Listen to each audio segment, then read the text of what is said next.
Bien le bonjour et bienvenue sur Bricole Geek. Aujourd'hui, on fait des essais masqués. Ben oui, on est en période Covid, alors on fait des essais masqués.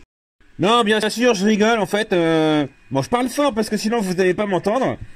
Voilà, j'ai acheté ça. Alors bon, on s'en fout de l'impression en fait. Ce qui est important, c'est ce qui est sur la plaque. Voilà.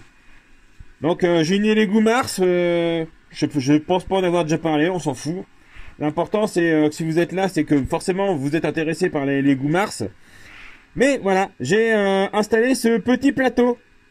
Voilà, un petit plateau 3D de chez Sevol. 3D, enfin on s'en fout, 3D c'est un plateau pour la résine. Bon, il est un petit peu décalé, on voit dans l'angle là.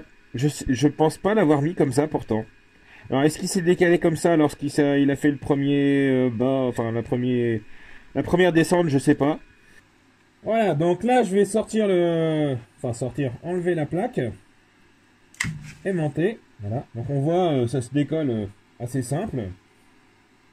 C'est toujours croché sur la plaque. Alors on voit que j'ai pas mis de raft, parce que du coup, comme c'est une plaque en inox, je l'ai juste nettoyé. Hein. Je l'ai à peine frotté à l'éponge de Spontex. Donc j'ai rien fait de spécial. J'ai pas pensé au grain 600 comme on peut voir sur certains sites. Donc pas de raft, imprimé directement dessus. Alors pourquoi on fait ça? C'est pour pouvoir décoller facilement des impressions qui sont faites à plat sur la plaque. Ça évite certains supports, ça permet une meilleure impression pour certains objets. Voilà, c'est que des avantages. Et donc on va voir ce que ça fait quand je le tords. Et ben ça enlève les supports d'ailleurs. Et ça décolle.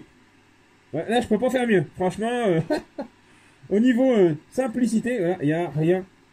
Rien du tout qui est resté sur... Ah si, il y a un petit truc là. Je le sens sous la main. Voilà, alors là, je sais pas si vous voyez bien, mais c'est impressionnant en fait comme quoi l'eau chaude a une action bien plus importante que prévu sur la résine water washable. C'est impressionnant quoi. Là, on voyait des reflets comme de l'essence. Je l'ai mise dedans et bim, direct, ça dissout comment dire,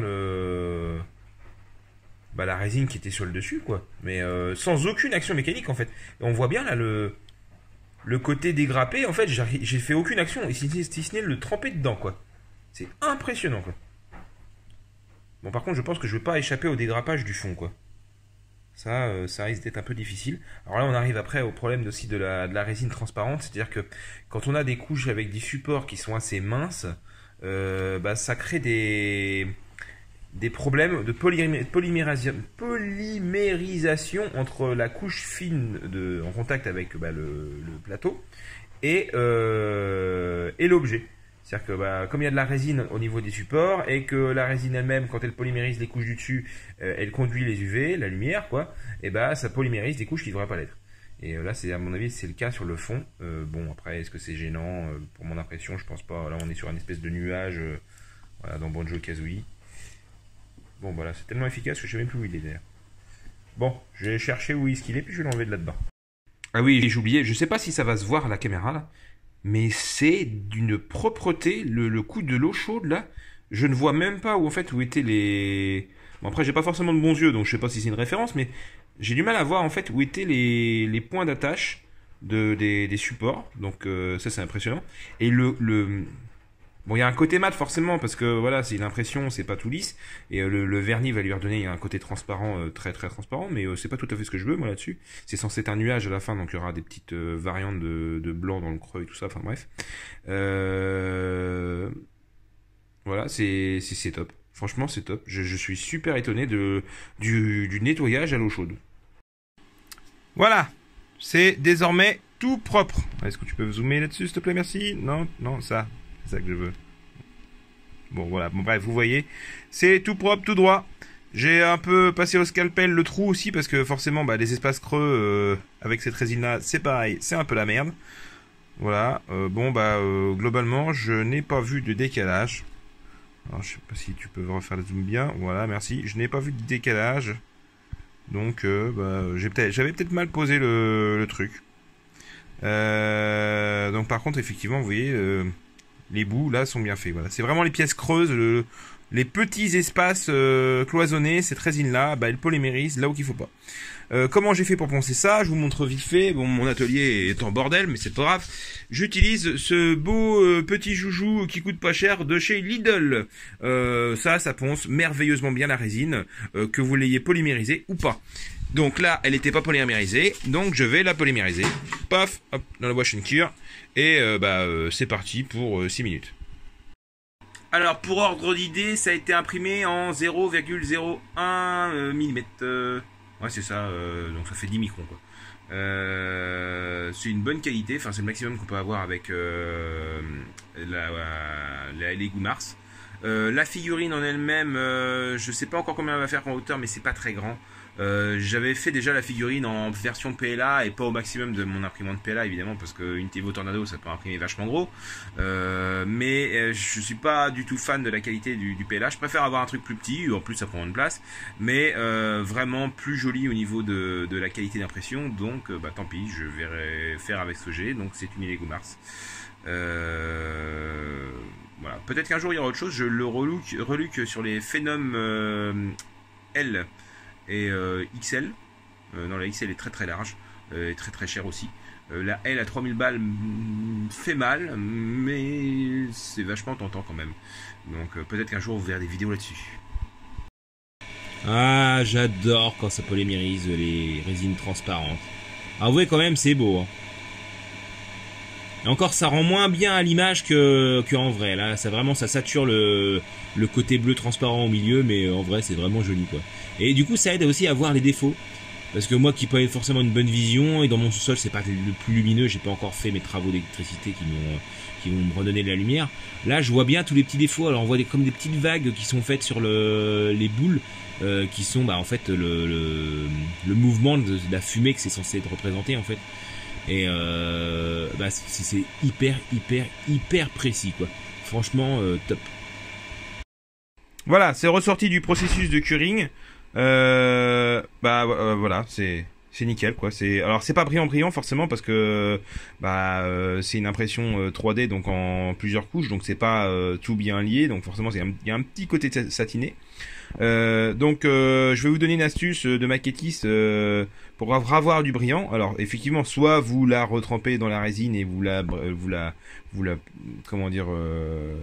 polymérisez directement avec une légère couche de résine. Dans ce cas-là, forcément, ça va être brillant, mais ça va gommer un peu les détails, forcément, parce que la résine est assez épaisse. Soit vous avez une autre astuce qu'on utilise beaucoup, par exemple sur le Gundam, lorsqu'on a des épées en plastique transparentes qui sont déjà transparentes, mais pas ultra brillantes dans le sens où on n'a pas vraiment l'impression que c'est comme du verre, quoi, parce que le plastique transparent c'est brillant mais c'est pas dénué d'imperfection, donc ça se voit en fait dans la profondeur de la transparence. Et on utilise un truc qui s'appelle le clear, qui est un nettoyant, pas nettoyant, une sorte de embellisseur de pavé, on va dire. C'est comme une résine en fait acrylique, très liquide, et on trempe ça dans la résine, dans le clear, on le laisse goûter, et avec un petit sopalin on va absorber la petite goutte qui va rester dans le bas, quoi. Et on va laisser sécher ça pendant environ peut-être 24-48 heures, quoi. Et on fait plusieurs couches s'il faut jusqu'à atteindre la brillance souhaitée. Et l'avantage du clear, contrairement à la résine, c'est que le clear c'est très liquide. C'est vraiment de l'eau, quoi. Sauf que comme c'est de l'eau, ça va garder vos détails, et ça va juste venir combler en fait les petits interstices inférieurs du coup aux 10 microns qui sont la résolution d'impression verticale de ce truc-là. Voilà. Donc je pense qu'on a fait le tour sur cette pièce-là. Je sais pas si je ferai une vidéo juste sur ce morceau-là et sur la façon de nettoyer, ou peut-être que je ferai une vidéo plus large ou un petit bonus à la fin sur qu'est-ce que j'ai fait avec cette impression-là. Bon, regardez-moi ce que je viens de faire, là. Je viens de sortir ce truc-là, et regardez le décalage. Les coups de bol, il s'est fait au début. Putain, j'y crois pas, ça s'est fait progressivement. Sous l'effet de la succion, je pense, du fait que c'est une grosse surface, le machin s'est mis à se décaler, quoi. Non mais c'est quand même dingue, quoi. Putain. Alors ce truc qui était censé être vachement bien, j'ai l'impression qu'en fait ça va me péter les couilles plutôt qu'autre chose. Putain, fait chier, quoi. Bon, va falloir que je recherche pourquoi ça fait ça maintenant, ou comment on peut l'éviter. Parce que c'est quand même assez dingue, quoi, merde. C'est pas un putain de... Enfin, c'est pas un petit décalage, c'est un putain de décalage, quoi. Bon, je vais creuser l'affaire.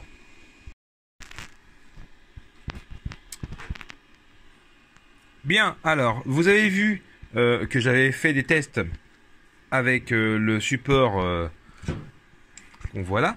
Voilà. Le fameux support Sovol. Que c'était un peu en biais. J'ai refait des tests en mettant un FEP tout neuf plus tendu.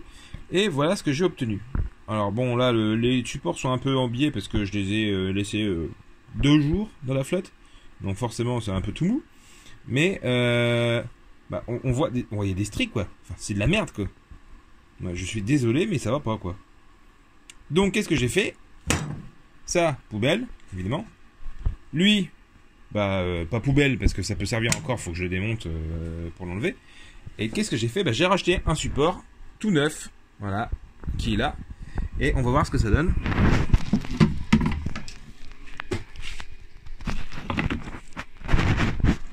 Et ben, ça donne que c'est resté au fond. Super! Non, en fait, je crois bien avoir trouvé le sujet du pourquoi ça marchait pas.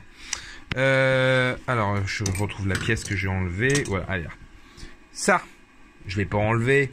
J'ai cru bêtement qu'on pouvait juste jouer sur le jeu de la vis là qui monte et qui descend et qu'après on serre et de dire bah là je vais avoir un réglage pour, enfin une plaque réglée pour bah avec ce truc là et le support Sovol et la plaque qui normalement n'a pas ce truc là les 2,7 mm elle allait les choper simplement avec le réglage de la vis.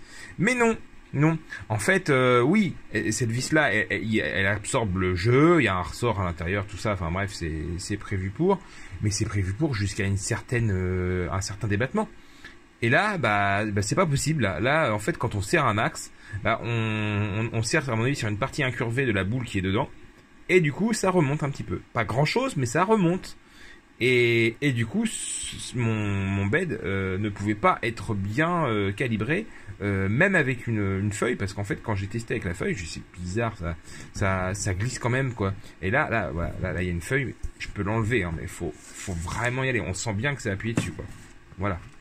Bon, par contre, il faut quand même régler le bed parce qu'il est quand même de traviole. Mais bon, voilà, quoi qu'il arrive, c'est quand même beaucoup plus comment dire, orthodoxe de faire comme ça en enlevant bah, la petite patte en trop. Voilà, cette vidéo est maintenant terminée. Elle a atteint son but, c'est-à-dire que je voulais présenter dans cette première vidéo comment j'imprime mes figurines et tester en même temps 2 choses avec vous, ce qui était donc le nettoyage à l'eau bouillante, qui est pour moi génial. Maintenant, c'est bon, je l'ai adopté. Toutes mes pièces sont nettoyées comme ça. Et enfin, mes pièces un résine water washable. Et pour ce qui est du plateau flexible Sovol, voilà, que j'ai testé aussi dans cette vidéo, bon bah là par contre vous l'avez compris, c'est une grosse déception pour moi. Bon, je ne l'ai pas encore jeté, hein, je le garde en espérant trouver éventuellement un magnète plus fort, quitte à ce qu'il soit plus épais, mais voilà, quelque chose qui tienne vraiment la route pour tenir le plateau. Certains l'ont utilisé sur des grandes surfaces avec succès, genre des Lego Saturn ou plus, et ça fonctionne. Donc peut-être que c'est la surface réduite de la Mars qui ne permet pas d'avoir une fixation suffisamment forte, voilà, de la plaque.